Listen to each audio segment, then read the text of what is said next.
안녕하십니까. 컨벤션 기획사 2급 컨벤션 기획 과목, 오늘은 제 8번째 시간 여러분들과 시작하도록 하겠습니다.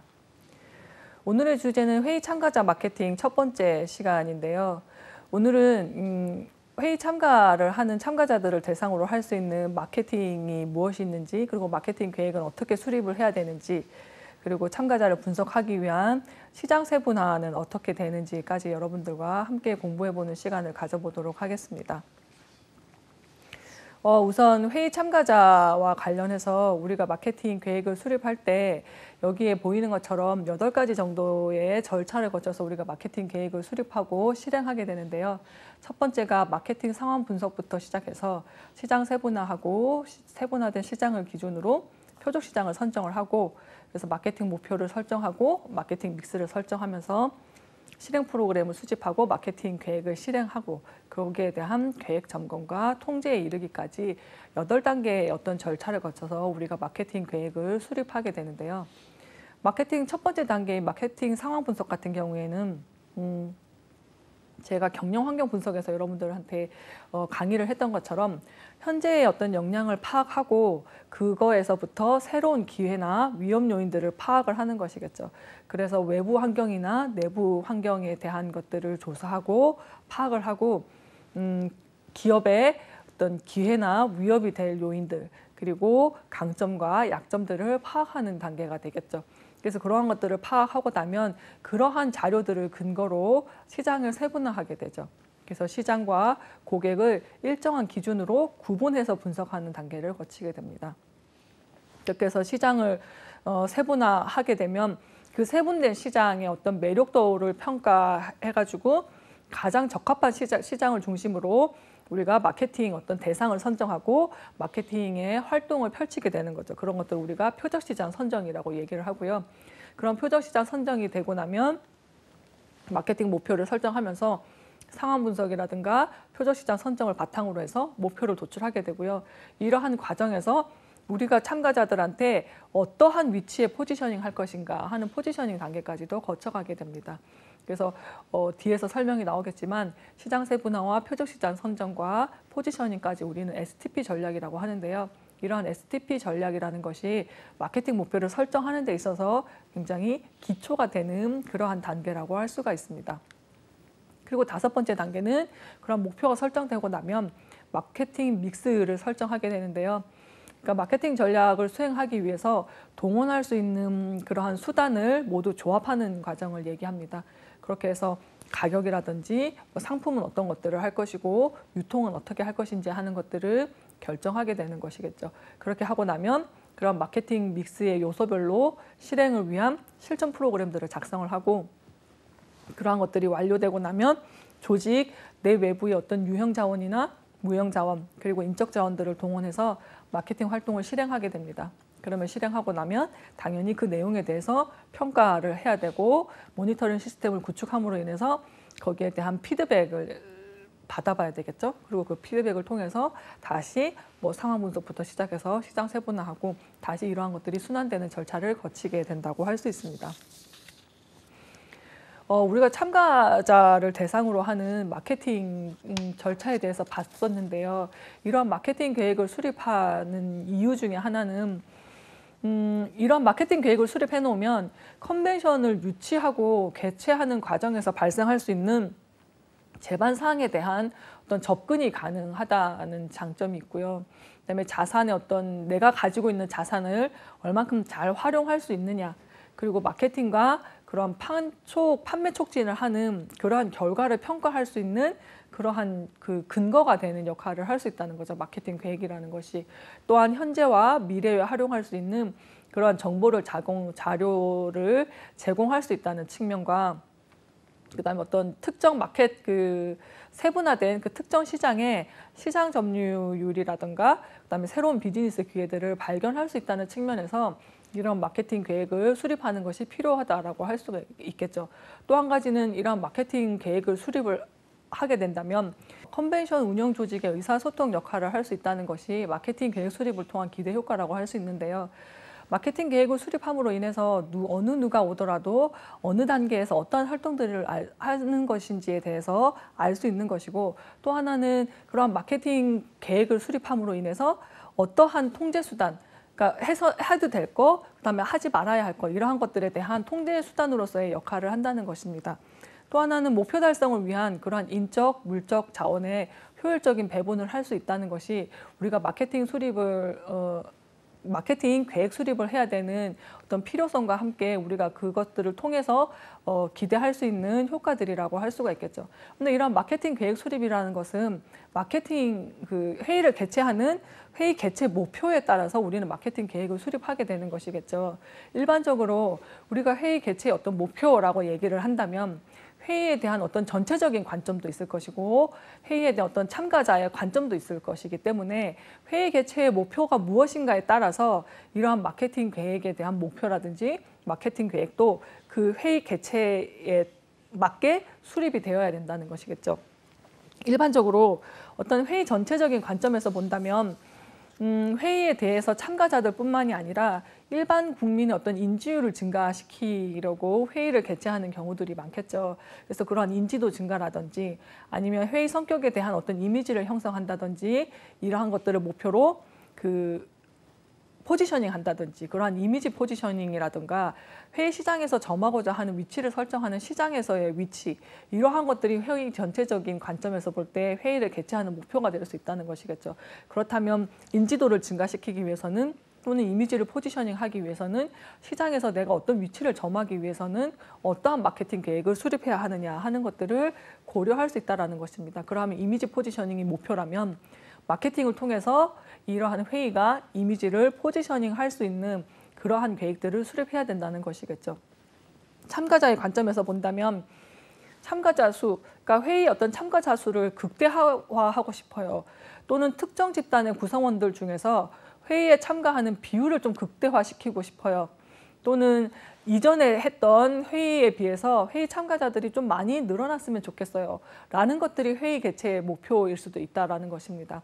그렇다면 참가자 수를 증가시키기 위해서는 어떠한 마케팅 계획을 수립해야 되느냐 하는 것들에 대해서 고려를 해봐야 된다는 거죠. 예를 들면 이전 참가자보다 참가자가 많게 하기 위해서는 작년에 참가했던 사람들뿐만이 아니라 그러한 마케팅 활동 영역이나 그러한 참가자 대상들을 더 확대시켜서 선정을 할 필요가 있다는 것이죠. 그럼 거기에 맞게 마케팅 믹스를 활용하는 방법들을 수립할 수 있다는 것이겠죠. 회의 개최라는 것들이 어떤 재무적인 관점에서 본다면 아마도 개최지의 경제적인 효과를 생각하는 것이 가장 많을 거라고 생각이 듭니다. 그래서 회의 그런 개최 지역의 경제적인 효과를 극대화시키고 싶다든지 아니면 전차 회의 대비해서 수입을 증가시키고 싶다든지 이러한 어떤 재무적인 관점이나 또는 운영적인 관점에서 회의에 참가하는 자원봉사자의 어떤 규모를 조금 측정하고 싶다든지 혹은 늘리고 싶다든지 그다음에 위험 요소가 많은 회의의 경우에 있어서는 위험 요소를 조금 최소화하고 싶다든지 아니면 참가자들이 회의 내용에 대해서 좀 많이 만족을 했으면 좋겠어. 또는 그러한 만족도를 측정할 수 있으면 좋겠어. 라는 이러한 회의의 어떤 개최하는 목표가 무엇인지에 따라서 마케팅 계획은 그 목표에 맞게 수립이 되어야 한다는 것이겠죠.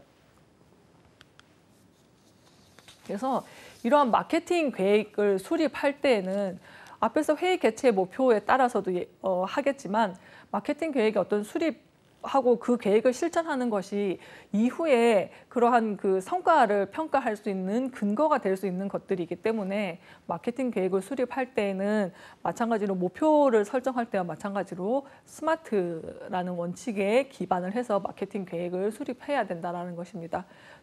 스마트라는 것은 첫 번째가 S, 스페시픽, 구체적이고 명확한 목표를 설정해야 되는 것이고 그러한 목표들을 설정하고 그러한 것들을 측정할 수 있도록 측정 가능한 목표를 수립해야 된다는 것이겠죠. 그리고 어떠한 계획을 수립할 때에는 그것들이 달성 가능할 수 있도록 계획을 수립하고 실행해야지만이 그 기업이나 이러한 것들이 발전해 나가게 되는데 만약에 달성하지도 못한다는 할 수도 없는 그런 계획을 수립을 한다면 시간과 비용의 낭비가 너무나도 심하고 회의 개최는 성공적으로 할 수 없는 요인이 되는 것이겠죠. 그래서 성과가 달성 가능하도록 그런 계획을 수립해야 되는 것이고 그다음에 relevant라는 거는 그러한 개최 환경에 마케팅 계획 수립을 하면서 그 환경에 적절하게 잘 맞도록 해야 된다는 것입니다. 그리고 마케팅이라는 것은 회의 개최 전부터 뭐 회의 중간에 그리고 회의가 끝나고 나서도 계속되는 것이기 때문에 그러한 시간 계획에 따라서 마케팅 계획을 수립하는 것이 이후에 그러한 실행을 하는 데 있어서도 효과성을 훨씬 배가시킬 수 있는 그러한 방법이라고 할 수가 있겠습니다. 우리가 마케팅 계획을 수립할 때 우리가 홍보 메시지를 얘기하기도 했었는데요. 마케팅도 마찬가지로 그러한 소비자의 상품 구매 욕구를 좀 자극하기 위해서는 의도적으로 마케팅 메시지라는 것들을 만들게 되는데요.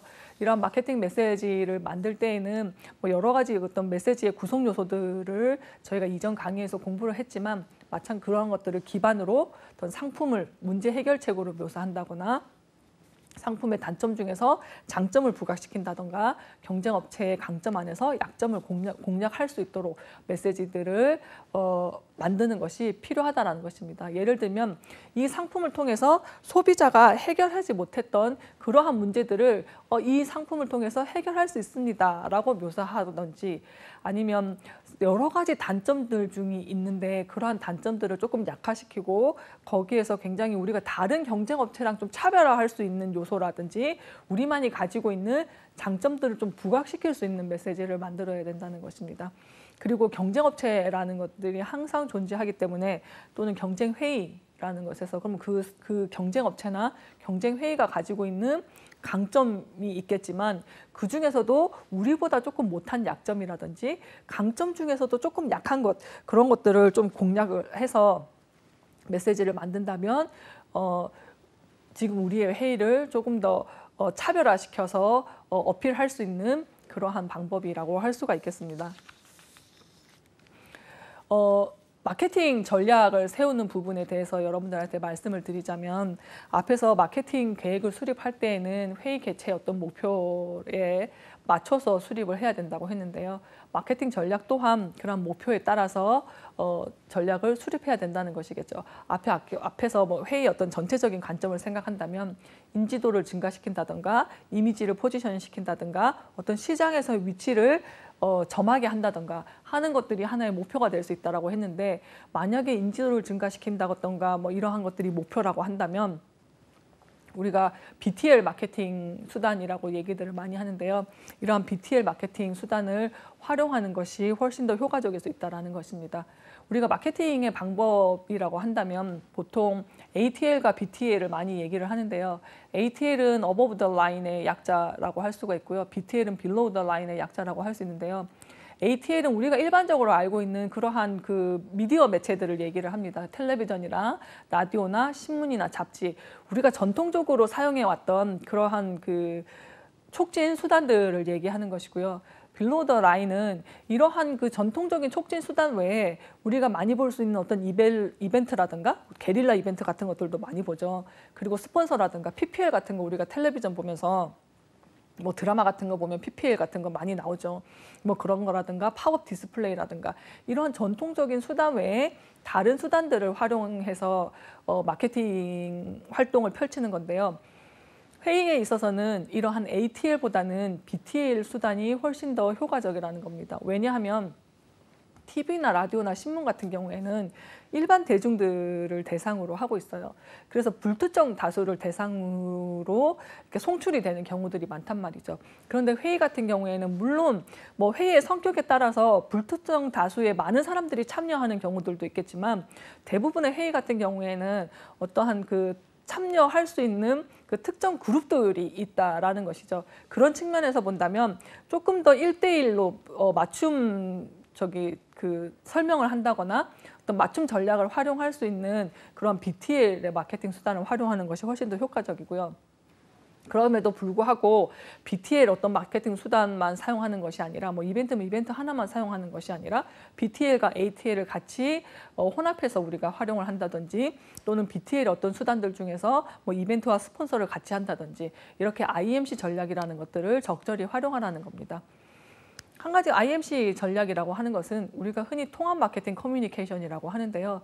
요즘에는 어떠한 촉진 활동들을 한 가지만 활용하는 것이 아니라 굉장히 다양한 커뮤니케이션 활동들을 활용하고 있다는 것이죠. 그래서 우리가 마케팅을 할 때 커뮤니케이션 활동들은 굉장히 다양한데 이러한 것들을 통합하고 조정하는 것을 우리는 통합 마케팅 커뮤니케이션이라고 얘기를 합니다. 그래서 다양한 커뮤니케이션 수단들의 어떤 전략적인 역할을 비교하고 검토해서 그런 명료성이라든가 일관성을 높여가지고 커뮤니케이션 효과를 좀 최대한으로 끌어올릴 수 있게 하기 위한 전략이라고 할 수가 있겠죠. 그래서 이러한 다양한 수단들을 조금 통합해가지고 우리가 활용하는 그런 마케팅 커뮤니케이션을 통합 마케팅 커뮤니케이션이라고 얘기를 합니다. 그래서 여기에서 중요한 것은 우리가 하나의 어떤 촉진 수단만 활용을 할 때에는 한 가지의 메시지만 보내면 되는 것이겠죠. 그런데 광고도 하고 라디오도 하고 뭐 PPL도 하고 스폰서도 해요. 그러면 여러 군데에서 우리는 메시지를 만들어내야 된다는 거죠. 그런데 이런 IMC 전략에서 중요한 요소 중에 하나는 이러한 메시지들이 헷갈리지 않게 일관되게 메시지를 전달하는 것이 굉장히 중요하다고 할 수 있습니다. 그렇기 때문에 우리가 일반적으로 이렇게 이러한 IMC 전략을 활용해서 마케팅 계획을 수립한다고 한다면 어떠한 주제나 테마나 그런 방향을 설정해 놓고 거기에 대해서 일관된 통합된 그런 메시지들을 송출하는 것이 굉장히 중요하다고 할 수 있습니다. 그래서 이러한 IMC는 다양한 커뮤니케이션 수단을 사용한다는 것이 가장 큰 특징이고요. 그러한 것들을 각각이 아닌 통합하고 조정해서 사용함으로 인해서 동시에 이러한 것들이 충족되어야 된다는 것이 IMC가 가지고 있는 특징이라고 할 수 있습니다. 그래서 IMC는 마케팅 믹스의 하나인 그러한 촉진 활동 커뮤니케이션이기도 하지만 기업의 어떤 모든 마케팅 활동이 고객한테 어떻게 메시지를 전달하는지 인식해야 되고 또 더불어서 모든 마케팅 활동을 굉장히 조리 있고 일관성 있는 이미지로 고객들한테 전달해야 된다는 것이 이 IMC가 가지고 있는 가장 핵심적인 요소라고 할 수가 있습니다. 요즘은 대부분이 하나의 그 촉진 활동만 사용하는 경우들이 거의 없기 때문에 대부분이 다 이러한 IMC 전략들을 가지고 있다라고 생각하시면 될 것 같습니다. 이런 마케팅 그 계획을 수립하기에 앞서서 우리가 STP 전략이라는 것들을 살펴봐야 하는데요. 앞에서 마케팅 계획을 수립하는 8가지 단계들 중에서 시장 세분화와 표적 시장 선정에 관한 얘기들이 있었습니다. 그래서 이러한 STP라는 것이 어떻게 보면 마케팅에 있어서 가장 기초적인 활동이라고 가장 첫 출발, 시작하는 단계라고 할 수가 있습니다. 그래서 STP는 여기에 있는 마켓 세그멘테이션 그리고 마켓 타겟팅, 마켓 포지셔닝의 첫 글자 STP를 따서 우리가 흔히 STP 전략이라고 얘기를 하는데요. 시장을 세분화하고 그러한 시장에 있어서 목표 시장을 어떻게 선정하느냐 그리고 그 선정한 시장한테는 우리가 어떤 이미지로 각인시켜 줄 것이냐 하는 것들을 먼저 생각을 해보는 단계가 바로 이 STP 단계라고 할 수가 있습니다. 여기에 보면 포드 자동차와 그 GM 자동차들이 나와 있는데요. 포드 자동차 같은 경우에는 지금 까만색 한 대라고 할 수 있습니다. 근데 GM은 여러 가지 색깔의 여러 가지 스포츠카도 있고 뭐 세단도 있고 여러 가지 차들이 많은데요. 이 두 가지 그림이 세그멘테이션의 어떤 그를 대표할 수 있는 그러한 그림이라고 할 수 있습니다. 모델 T가 포드의 모델 T라는 자동차가 대량 생산을 하는 첫 번째 그 자동차였습니다. 그래서 너무나도 많이 팔렸는데 단점이라고 한다면 까만색 한 대, 모양도 한 대라는 것이 단점이라고 할 수가 있었겠죠. 그래서 수년간 이러한 모델 T라는 이 자동차가 굉장히 시장 점유율이 높고 매출을 증가시켰는데 GM한테 밀려서 1972년에 생산을 중단하게 됐어요. 왜냐하면 GM이 그림에서 보는 것처럼 여러 가지 다양한 색깔의 여러 가지 모양의 자동차를 내놨다는 거죠. 그러면 그동안은 선택의 여지가 없었으니까 모델 T 하나만 탔지만 지금은 고객의 선호도에 맞게 선택할 수 있다는 거죠. 그러면 이러한 선택되는 시장들, 그것들을 어떻게 나눌 것인가 하는 것이 바로 시장 세분화의 첫걸음이라고 할 수가 있습니다. 그래서 시장 세분화는 쉽게 말하면 어떤 성격이 서로 다른 이질적인 전체 시장이 있는데 그 안에서 동질적인 시장으로 나누는 과정을 우리는 시장 세분화라고 합니다. 그러니까 여러 다양한 사람들이 많지만 그중에서 비슷비슷한 시장끼리 모아놓는 거. 그래서 비슷비슷한 시장끼리 나누는 거. 그것들 우리는 시장 세분화라고 하는데요. 비슷한 집단끼리 나누는 것들이 나눈다면 어떤 사람은 매운맛 라면을 좋아하는 것이 사람들이 있을 것이고 그 시장에 어떤 그 비슷한 면이 있다면 좋아하는 선호도도 비슷할 거라는 거죠. 성격이 비슷한 시장들을. 그러면 그 시장에 그 매운 것을 좋아하는 시장에는 매운 라면을 팔고 뭐 짜장면을 좋아하는 사람한테는 짜장라면을 팔고 이러한 식으로 우리가 목표 시장을 선정해서 어떠한 서비스를 팔 수 있을 것인가를 생각하는 첫 번째 단계가 바로 시장 세분화라는 것입니다. 그래서 시장 세분화를 할 때에는 우리가 비슷한 성격끼리 시장을 모아놨기 때문에 같이 모아져 있는 시장은 그 시장 안에서는 사람들이 최대한 비슷해야 되고 A라는 시장과 B라는 시장으로 나눴으면 이 A라는 시장과 B라는 시장의 성격은 다르면 다를수록 시장 세분화가 잘 됐다고 할 수 있을 것이고 우리가 그 사람들을 대상으로 어떠한 목표를 선정하는 것이 훨씬 쉬워진다라고 할 수가 있겠죠. 그래서 시장 세분화를 할 때에는 세분화의 대상이 되는 시장을 명확히 할 것, 그리고 시장 세분화를 위한 기준 변수를 선정을 하는데 그러한 기준 변수에 따라서 한 가지 혹은 그 이상의 선정된 기준 변수에 따라서 시장을 세분화하게 됩니다. 그러면 세분화하고 나면 이러한 목표 시장을 결정을 해야 되는데 이런 목표 시장을 결정하기 위해서는 세분화된 그런 세분 시장을 분석하게 되는 것이겠죠.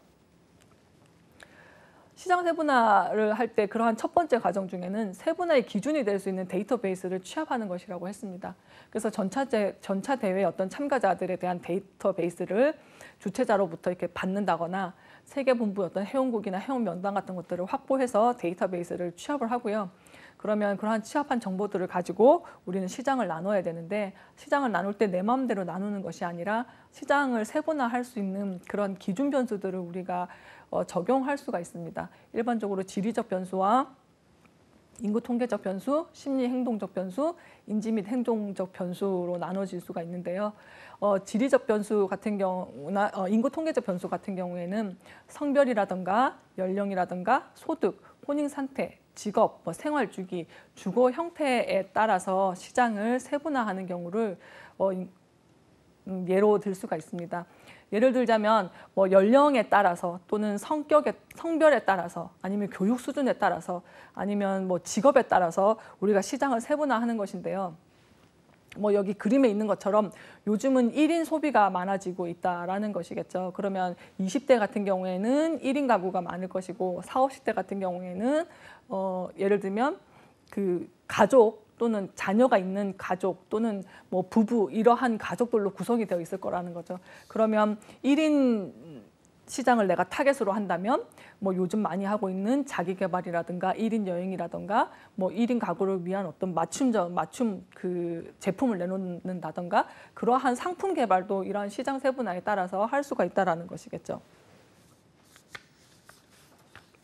두 번째는 지리적 변수라고 할 수가 있습니다.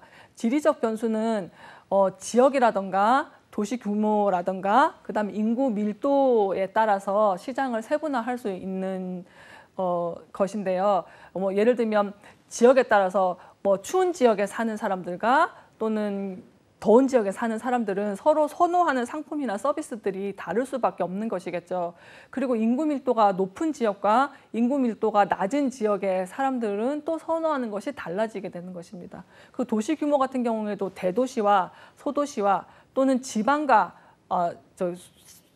수도권과 지방이랑 또는 도시랑 시골이랑 이러한 지역에 따라서 사람들이 선호하는 것들이 달라질 수 있고 그 지역에 따라서 그 그룹의 성격들이 조금 다르게 나타날 수 있다라는 것이겠죠. 예를 들면 미국 같은 경우에는 동부 지역과 서부 지역으로 나누어질 수가 있는데 커피를 선호하는 경우에도 동부 지역이라든가 서부 지역은 다를 수 있다는 거죠. 예를 들어서 어떤 지역은 마일드한 커피 맛을 좋아하고 어떤 지역은 진한 맛을 좋아한다는 거죠. 그렇기 때문에 우리가 상품을 만들어서 그 제품을 판매할 때에도 진한 커피와 마일드한 커피를 같이 개발했다면 그 타겟 시장에다가 우리가 판매를 할 수 있게 된다라는 것이겠죠.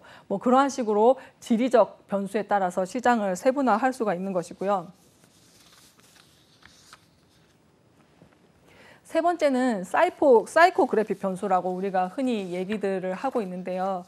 이런 사이코그래픽 변수 같은 경우에는 뭐 개성이라던가 생활 방식이라던가 사회 계층이라던가 이러한 것들을 대상으로 해서 기준으로 해서 시장을 세분화하는 것들을 얘기하고 있습니다. 그래서 생활 방식이라고 한다면 뭐 아침형 인간이라든지 아니면 뭐 야간형 인간이라든지 사회 계층도 상류층 계층이라든지 또는 뭐 중산층 계층이라든지에 따라서 선호하는 것들이 서로 달라질 수 있다라는 것이겠죠. 그렇다면 어떠한 기준을 가지고 내가 변수를 가지고 시장 세분화를 할 것인지를 결정을 해야 된다라는 것입니다. 예를 들면 사이코그래픽 변수 같은 경우에 있어서는 세련되고 도회적이냐 또는 우아하고 보수적이냐 하는 것들입니다. 이러한 그 심리 행동적 변수라고도 하고 우리가 사이코그래픽 변수라고도 얘기를 하는데요. 가장 우리가 쉽게 생각할 수 있는 것 중에 하나가 개인의 성격이라고 생각하시면 좋을 것 같아요. 예를 들어서 소비자의 어떤 성격이라는 것들은 제품을 개발하는 데 있어서는 굉장히 많은 영향을 끼칠 수 있다는 것이겠죠. 그래서 특히나 우리가 전형적으로 화장품이라든가 아니면 담배라든가 보석이라든가 술이라든가 이러한 것들은 소비자의 성격에 따라서 굉장히 다르게 나타날 수 있다는 것입니다. 그래서 여기서는 이 그림은 지금 서로 다른 개성을 가지고 표현이 된 부분이기는 한데요. 한 브랜드는 굉장히 세련되고 도회적인 이미지의 그 의류들을 내놓고 한 브랜드는 굉장히 우아하고 보수적인 디자인의 의류들을 내놓고 있다는 것입니다. 그러면 이렇게 이 두 기업들은 서로 겨냥하는 시장이 다르다는 얘기가 되겠죠. 세련되고 도회적인 거나 우아하고 보수적이거나 이거는 시장을 세분화할 때 그러한 개개인의 어떤 개성이라는 것들을 기준으로 시장을 세분화했다라는 것이겠죠. 그리고 시장을 세분화했는데 예를 들어서 우아하고 보수적인 시장이 우리 기업의 이미지와도 좀 잘 맞을 것 같아. 또는 우리의 어떤 가지고 있는 자원과 비슷한 건 것 같아. 라고 생각을 한다면 그러한 시장을 타겟으로 선정을 해서 우아하고 보수적인 어떤 시장에다가 물건을 판매하게 되는 거죠. 반대로 세련되고 도회적인 것들을 좋아하는 그룹에는 마찬가지로 이 기업은 그런 그룹들을 타겟팅했다라고 얘기들을 할 수가 있는 것입니다. 그래서 시장의 이러한 심리적인 변수 또 라이프 스타일에 따른 변수들을 가지고 시장을 세분화할 수 있다는 것이고요. 네 번째는 제품의 어떤 사용 형태라는 거에 따라서 시장을 세분화할 수 있다는 것입니다. 예를 들면 어떤 제품의 사용량이라든지 제품의 상표를 얼만큼 좋아하느냐 아니면 내가 이 제품을 구매하는 데 있어서 제품을 추구하는 편익이 무엇이냐라는 것들이겠죠. 예를 들면 추구 효율 같은 경우에는 음료수 같은 경우를 예를 든다고 한다면 어떤 사람들은 음료수를 마시는 게 단순히 갈증을 해소하기 위해서 마시는 사람들이 있을 것이고 어떤 사람들은 조금 맛을 느끼고 싶어서 음료수를 구매하는 사람들도 있겠죠. 그러면 물을 선택할 것인지 또는 이온 음료를 선택할 것인지 뭐 이러한 것들을 가지고 시장을 세분화한다라는 것이겠죠. 사용량으로 시장을 세분화한다라고 하는 것은 얼만큼 이것들을 많이 사용했느냐 하는 것이겠죠. 그러니까 상표 애호도와 사용량은 조금 연계되는 그러한 부분일 수 있는데요. 충성도가 높은 고객일수록 우리 기업의 제품들을 더 많이 사용할 수 있다라는 겁니다. 그래서 사용량이 1번이냐 또는 3번이냐 아니면 10번이냐에 따라서 시장을 나누는 방법이라고 할 수가 있겠죠. 예를 들면 이거 치약 같은 경우인데요. 세분화 중에서 이제 소비자들이 많이 활용하는 것 중에 하나가 바로 그 구매자들이 제품을 살 때 추구하는 편익을 가지고 시장을 세분화하는 경우라고 할 수가 있습니다. 어떤 사람은 양치질을 하면서 미백 효과를 기대하는 사람이 있을 것이고 어떤 사람들은 불소를 제거하기를 기대하는 사람들이 있다라는 것이겠죠. 그렇다면 그러한 양치할 때에 기대하는 그러한 내용에 따라서 치약을 선택하는 것이 달라지는 것이겠죠.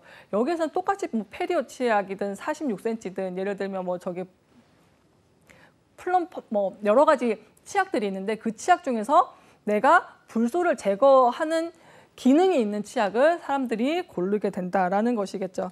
그래서 이러한 시장들이 각각 다른 기능들을 가지고 있어야 된다는 거예요. 중요한 것은 예를 들어서 치약을 저렇게 세분화시켜 놨는데 막상 사람들은 뭐 불소 제거가 좀 안 돼도 괜찮아. 나는 그냥 행사하는 거 좀 싸게 파는 치약을 살래 라고 한다면 저렇게 시장 세분화라는 것들이 필요가 없게 된다라는 것입니다. 그래서 시장을 세분화할 때에는 이러한 뭐 편익들이 좀 구체적으로 만약에 편익을 기준으로 내가 시장을 세분화한다라고 한다면 이러한 편익들이 좀 구체적으로 나누어지고 그러한 편익들이 만족되지 않을 때 나는 상품 사는 것을 포기하는 정도가 될 때 우리가 시장을 세분화하는 것이 굉장히 효율적이라고 할 수가 있겠죠.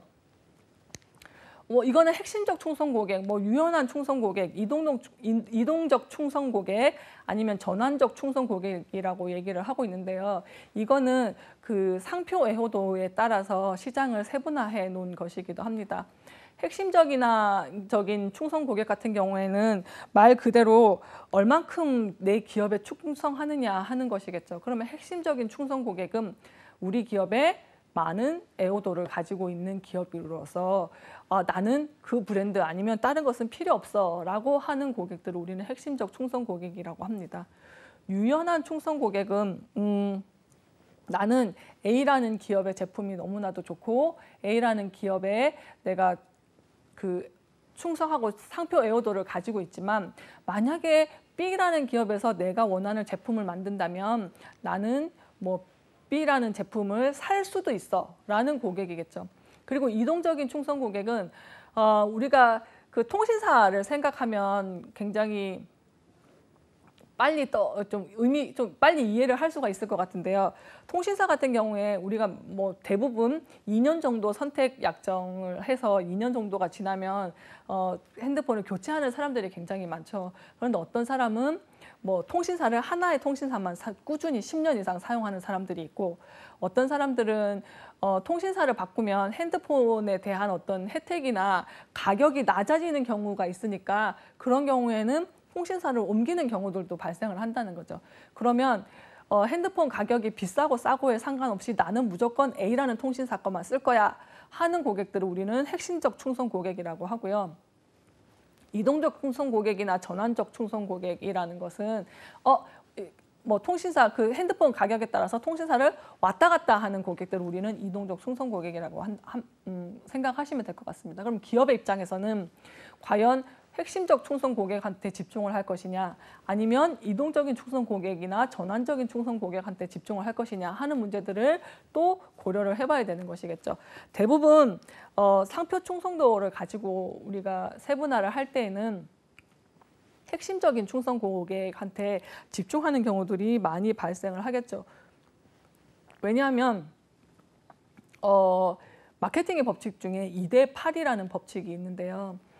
100명 중에 우리의 물건을 사는 사람은 20명인데 그 20명이 우리가 만들어내는 물건의 80%를 사간다라고 얘기를 하는 것입니다.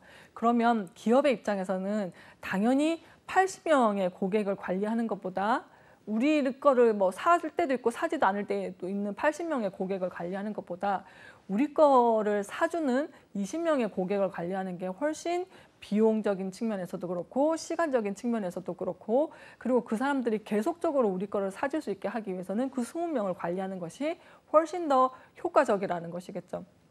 그렇기 때문에 어떤 핵심적 충성 고객이냐 전환적 충성 고객이냐에 따라서 시장을 세분화할 수 있고 핵심적 충성 고객에게 행할 수 있는 마케팅 방법과 이동적 충성 고객한테 우리가 행할 수 있는 마케팅 방법들은 달라질 수 있다는 것입니다. 이런 식으로 어떤 4개의 기준을 가지고 시장을 세분화하게 되는 것이고, 그러한 시장을 세분화한 내용들을 정리하고 세분시장을 평가하게 된다는 것입니다.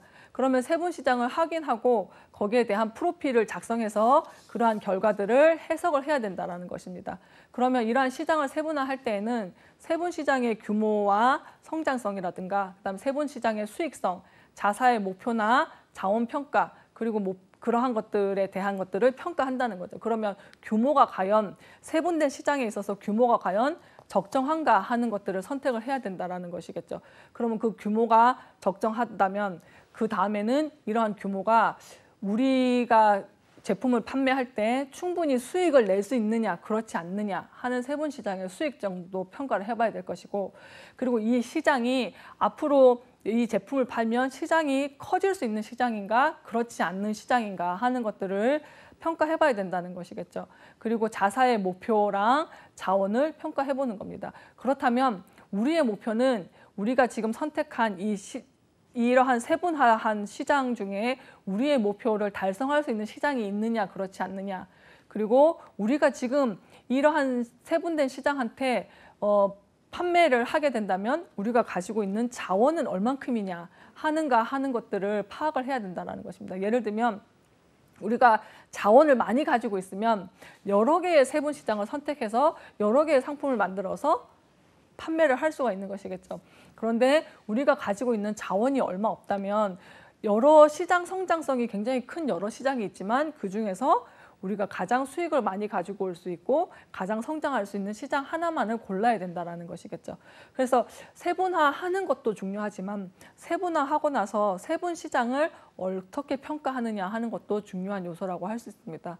그렇게 해서 시장을 평가하고 나면 그 다음에는 목표 시장을 선정하게 됩니다. 그래서 STP 전략이라고 초기에 말씀을 드렸었는데, 그 중에서도 시장 세분화는 시장 세분화 기준, 변수를 파악하는 것이 중요하고, 그러한 변수를 기준으로 각 세분 시장의 프로파일을 개발하는 것이 중요합니다.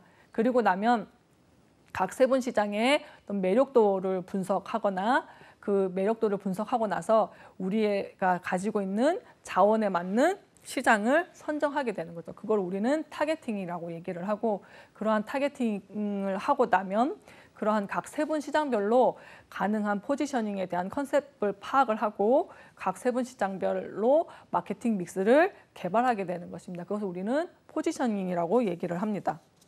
지금까지 시장 세분화에 관해서 여러분들한테 설명을 드렸는데, 그렇다면 이제 시장 세분화를 하고 나면 우리는 표적 시장이라는 것들을 선정을 하게 되겠죠. 그러니까 시장을 세분화하고 나서 우리가 주로 공략을 해야 될 대상이 누구인지 그러한 것들을 정하는 그러한 과정을 거쳐야 된다는 것이겠죠.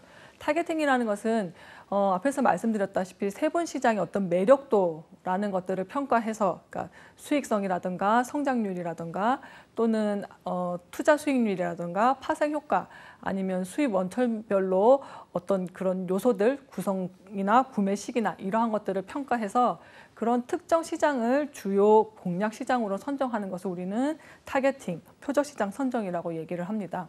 그러니까 홍보를 했을 때 가장 쉽게 유치할 수 있는 집단이 바로 표적 시장이 되는 것이겠죠. 회의의 경우에 있어서는. 예를 들면 행사라는 것이 회원제로 이루어진 주최기관에 의해서 운영되는 경우에는 회원들 어떤 인센티브적인 성격이 있을 경우에 동반 가족들, 뭐 이러한 것들이 표적 집단이 된다라고 생각을 하시면 될 것 같습니다. 좀 더 쉽게 설명을 하자면 우리가 회의를 유치하기 위해서 그 대상을 선정하는데, 홍보를 하는 대상들을 선정을 하는데, 예를 들면 동반 가족들이 포함되는 성격의 어떤 회의인가, 아니면 그 회의라고 한다면 그런 사람들 중에서 어떤 사람들을 타겟팅할 것인가. 그러면 우리는 어떤 마케팅이나 홍보나 그런 매체들을 활용을 할 때 여기 예로 되어 있는 그런 동반 가족들에게 우리는 마케팅을 하겠어, 또는 제품을 판매하겠어 라고 한다면 그것이 바로 세분화를 기준으로 하고 나서 우리가 선정해야 될 표적 시장이 되는 것이겠죠.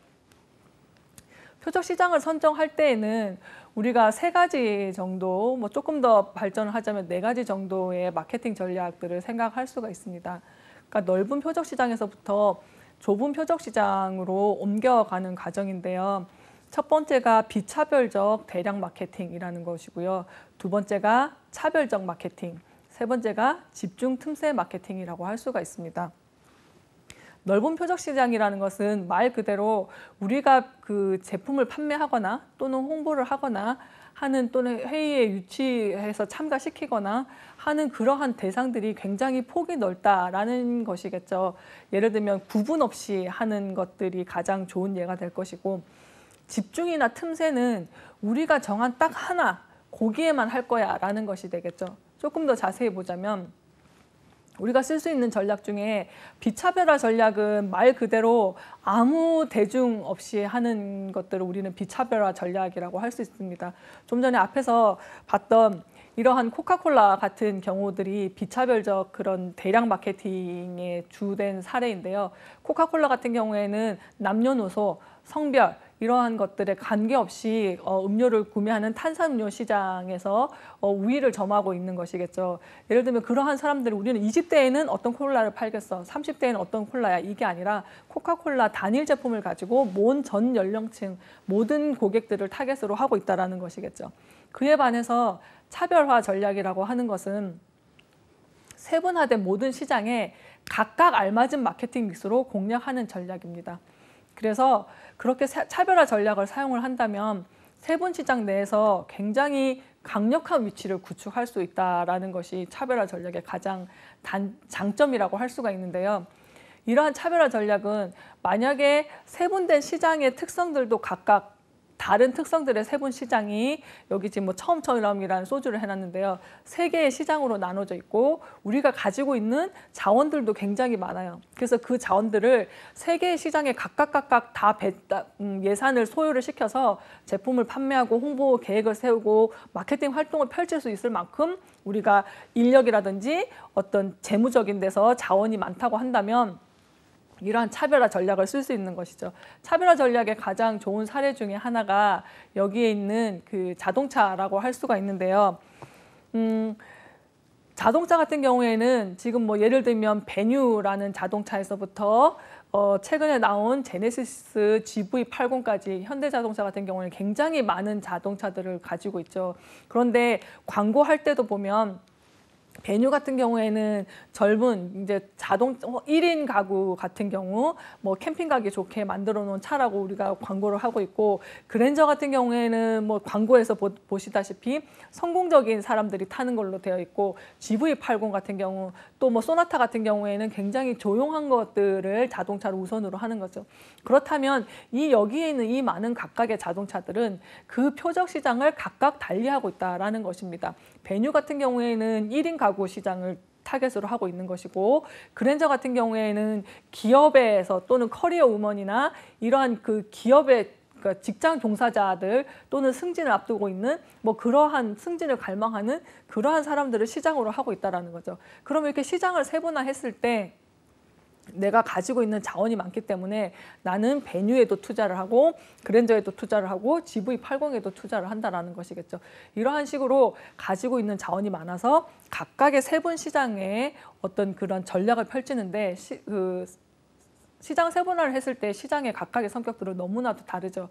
그렇게 다르기 때문에 각각 차별된 전략으로 시장을 선정하고 거기에 대한 마케팅 활동을 펼치는 것을 말합니다.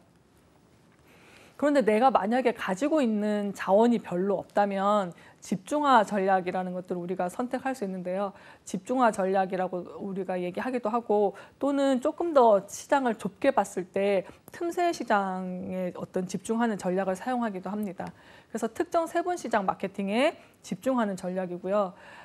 한정적인 자원을 가지고 있기 때문에 굉장히 조금 하나의 시장에 집중하다 보니까 그 시장에는 효과적인 마케팅을 수행할 수 있다는 것이 가장 큰 장점이라고 할 수 있습니다. 그런데 반면에 나는 자원이 하나밖에 없어서 하나의 시장에 집중하는데, 만약에 이 시장이 갑자기 마음이 돌변하거나 아니면 이 시장에 갑자기 예기치 못한 어떤 변화가 발생을 했거나 할 때는 그러한 경우에는 즉각적으로 대응하거나 하지 못해서 조금 실패할 위험성이 큰 그 전략이기도 합니다. 그래서 집중 시장의 요구를 만족시키지 못하거나 시장의 요구가 변하면 좀 실패할 위험이 크지만 그래도 세분 시장에서 자원이 없다면 세분 시장에 집중을 해야 되는 것이겠죠. 또는 시장을 세분화할 때 이점 중에 하나가 뭐냐 하면 우리가 그동안 발견하지 못했던 시장 세분화하면서 발견할 수도 있다는 경우예요. 그런 경우에는 틈새 마케팅이라는 그런 집중화 전략을 사용할 수가 있는데 우리가 컨벤션 시장에서 우리가 틈새 시장을 스머프 그룹이라는 것으로 표현을 하기도 합니다. 회의 시장에서 틈새 시장이라고 불리는 이 스머프 그룹이라는 것은 사교, 군인, 교육, 종교, 동호회 뭐 이러한 그 시장들의 첫 글자를 따서 스머프 그룹이라고 얘기를 하는데요. 기업에서 어떤 니치 마켓이라고 하는 것처럼 회의 시장에 있어서도 이러한 사교, 그리고 군인, 밀리터리, 에듀케이션, 교육, 그다음에 릴리지어스, 종교, 동호회 이러한 것들이 틈새 시장이 될 수 있다는 것이겠죠. 사교라는 그 그룹에 우리가 그 틈새 어떤 집중화 전략을 본다면 뭐 결혼식이라든지 사회적 모임이라든지 소규모 회의라든지 그런 것들이 점점 많아지고 있다라는 측면에서 본다면 사교라는 것이 하나의 틈새 시장이 될 수 있는 것이고 군인 같은 경우에도 뭐 예를 들면 그 상장을 수여한다든지 아니면 군인 동기의 밤이라든지 이러한 그 시장들이 컨벤션에 있어서는 그 하나의 그 틈새 시장이 될 수 있다라는 것이고요. 교육 같은 경우에도 뭐 평생 교육이라든지 특강이라든지 훈련이라든지 이러한 시장들이 굉장히 이러한 그 활동들이나 회의들이 굉장히 많이 개최되고 있다라는 측면에서 본다면 이런 평생 교육이나 특강이나 훈련이나 이러한 것들이 일반적인 그런 회의 시장하고는 또 다른 작은 그 니치 그 틈새 시장이라는 것이 된다라는 얘기겠죠. 마찬가지로 종교에서도 부활절 회의라든지 기도 모임이라든지 또 동호회 같은 경우에도 협동조합이라든지 동호회 모임이라든지 이러한 그 소그룹이라고 할 수가 있겠죠. 결혼식 같은 경우에도 뭐 작게는 뭐 20-30명에서부터 많게는 몇백 명까지 있기는 하지만 일반적으로 우리가 회의에 참석하는 그룹의 어떤 시장 규모를 봤을 때는 굉장히 사교에서부터 동호회까지는 굉장히 소규모의 어떤 그룹이라고 할 수가 있어요. 그러다 보니까 회의 시장에서 우리가 그동안은 시장의 규모가 작고 수익성이 없다라고 생각을 했지만 이러한 소규모의 시장이 점점 성장성을 가지고 있고 수익을 낼 수 있다면 우리는 충분히 그 틈새 시장에 집중할 수 있는 전략을 펼칠 수 있다라는 것이죠. 그래서 특히나 이 스머프 그룹이라는 요 용어나 의미에 대해서는 그 컨벤션 기획사 필기 시험에서도 나온 그룹이기 때문에 여러분들이 스머프에 대한 그 내용들은 숙지를 하시고 계시는 것이 좋을 것 같습니다. 뭐 그렇게 해서 이제 표적 시장을 우리가 선택을 하고 어떠한 전략을 펼칠 것인가를 우리가 결정을 했다면 그 다음에는 포지셔닝이라는 것들을 해야 되겠죠. 포지셔닝은 여기에 있는 것처럼 제품을 뭐 소비자의 머릿속에 자리 잡게 하는 것. 그래서 상품의 실체보다 소비자 지각에 집중한다라고 되어 있고요.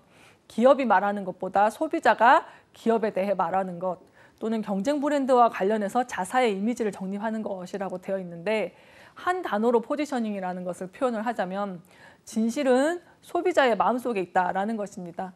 이게 무슨 말이냐 하면 기업이 아무리 우리께 좋아요, 우리께 좋아요, 우리 회의에 참석하세요 라고 얘기를 하더라도 소비자가 좋다라고 생각하지 않으면 그것은 좋은 것이 아닐 수도 있다라는 것이겠죠. 그래서 물론 어느 정도의 갭은 있기는 하겠지만 우리 거가 좋다라는 이미지를 소비자한테 심어줘야 된다라는 거죠.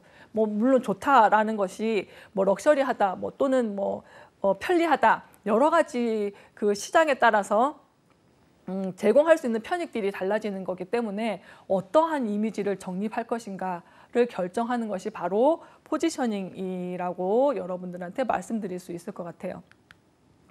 그래서 포지셔닝이라는 것은 참가자의 마음속에 어떤 회의에 대한 정확한 위치를 심어주는 과정이라고 얘기를 할 수가 있습니다. 그래서 경쟁 회의보다 우위를 선점할 수 있는 이러한 차별화라는 것이 포지셔닝에 있어서 가장 핵심이 되는 요소라고 할 수가 있겠습니다. 그래서 목표 상품이라던가 브랜드라던가 서비스 시장이라던가 특히 어떤 소비자들의 마음속에 경쟁자하고 명확하게 차별되는 그러한 위상으로 각인시키는 행위, 그것을 우리는 포지셔닝이라고 얘기를 하는데요. 예를 들면 이 차별화가 핵심적인 요소라고 얘기를 하는 것은 예를 들어서 딱 어떠한 A라는 기업을 떠올릴 때, A라는 회의를 떠올릴 때 떠오르는 형용사들이 바로 그 차별화 요소라고 생각을 하시면 될 것 같아요. 그래서 그러한 차별화된 위상이나 인식을 구축하기 위해서는 그러한 잠재적인 고객이 중요시하는 편익이 무엇인가 하는 것들을 분석할 필요가 있다라는 것이겠죠. 그러면 그러한 편익들이 뭐 예를 들면 시설의 위치가 편익이 될 수도 있고, 또는 어떠한 행동으로 이어질 때 그것들을 움직이게 하는 것, 내가 구매하고 싶다라는 어떤 그 욕구만 가지고 있는 게 하는 것이 아니라 결국은 그 욕구에서 실제로 구매하는 행동에 이를 수 있는 그러한 요소가 무엇인가라는 것들을 분석을 해야 된다는 것이겠죠. 그것이 시설의 위치가 될 수도 있고 내 외부의 특성이 될 수도 있다라는 것이겠죠. 또는 직원한테 근거한 어떤 그 유니크 셀링 포인트라고 USP라고 우리가 얘기들을 하는데요. 그러한 것들을 탐색해서 현실화시키는 과정들이 필요하다라는 것입니다. 그래서 포지셔닝은 뭐 우리가 생각하는 상품뿐만이 아니라 또는 브랜드를 포지셔닝 시키기도 하고요. 상품, 제품이라는 것들을 포지셔닝 시키기도 하고요. 예를 들면 뭐 제습기 시장에서는 A라는 브랜드밖에 살 게 없어. 제습기 하면 딱 A라는 브랜드가 떠오르게 하는 것, 그러한 것들을 우리는 포지셔닝이라고 얘기를 할 수 있습니다. 핸드폰 하면 떠오르는 뭐 그 기업이 뭐 삼성이나 애플 두 가지 어떤 기업이 되겠죠. 예를 들면 삼성 같은 경우에는 어떤 편리성을 조금 더 그 차별화의 요소로 두고 있고, 애플 같은 경우에는 카메라 화상도를 가지고 차별화를 시키는 것이겠죠. 그래서 뭐 애플이나 삼성 같은 경우에는 굉장히 충성도가 높은 고객들을 많이 가지고 있어요. 그렇게 되기까지 그러한 기업들은 소비자들한테 어떤 위상을 각인시켰느냐 하는 것들을 생각하시면 포지셔닝에 대한 이해가 좀 더 잘 되실 것 같습니다. 성공적인 포지셔닝 여기 사례들을 나타내고 있는데요. 뭐 우리 세계에서 가장 높은 호텔 하면 떠오르게 하는 거, 이러한 것들이 어떤 포지셔닝의 사례라고 할 수 있겠죠. 예를 들면 세계에서 가장 높은 호텔 하면 뭐 물론 여러분들은 안 떠오르실 수도 있겠지만 호텔이라는 어떠한 그 세분 시장, 그 시장을 겨냥한 어떤 호텔을 이용하는 사용자들한테는 제일 높은 호텔은 싱가포르 스탠포드 호텔 하고 딱 떠오를 수 있게 포지셔닝을 한다라는 것이겠죠. 서브웨이 같은 경우에도 우리가 일반적으로 서브웨이 같은 경우 샌드위치 같은 경우에는 패스트푸드의 일종이라고 할 수가 있겠죠. 근데 햄버거는 먹으면 괜히 살이 많이 찔 것 같은데 서브웨이 샌드위치는 먹어도 별로 살이 안 찔 것 같이 인식이 된다는 거죠. 그래서 프레시 핏이라고 해서 뭐 6g 이하의 지방을 가지고 있고 굉장히 건강한 먹거리들을 강조하고 있는 그러한 사례라고 할 수 있죠. 그래서 패스트푸드이고 물론 살이 찔 수도 있고 안 찔 수도 있고 뭐 우리가 생각하는 것하고는 다를 수도 있지만 서브웨이 생각하면 건강한 샌드위치, 다이어트 중에는 먹어도 돼라는 음식으로 각인이 됐다라는 것이겠죠. 포카리 스웨트 같은 경우에는 내 몸에 가까운 물이라고 얘기들을 하고 있는데요. 뭐 이러한 뭐 게토레이나 파워에이드 같은 이온 음료들이 물론 그렇게 포지셔닝을 하겠죠. 갈증 해소라는 그러한 포지셔닝을 하는 사례들을 볼 수가 있다라는 거죠. 예를 들면 뭐 포지셔닝에서도 중요하기도 하지만 포카리 스웨트 같은 경우에는 시장 세분화를 잘 했기 때문에 서로 뭐 게토레이나 파워에이드 그리고 뭐 포카리 스웨트 똑같은 이온 음료지만 게토레이나 파워에이드는 포카리 스웨트하고 경쟁하지 않아도 되는 그런 상품이라고 할 수가 있겠죠. 왜냐하면 게토레이는 굉장히 스포츠적인 이미지로 포지셔닝을 하고 있고 포카리 스웨트는 그 광고만 보더라도 게토레이 같은 경우에는 뭐 박지성이나 손흥민이나 이런 축구 선수들이 나서 운동을 하고 나서 갈증을 해소하는 음료라고 각인이 되어 있고 포지셔닝이 되어 있는 반면에 포카리 스웨트는 여성 시장을 타겟으로 겨냥했죠.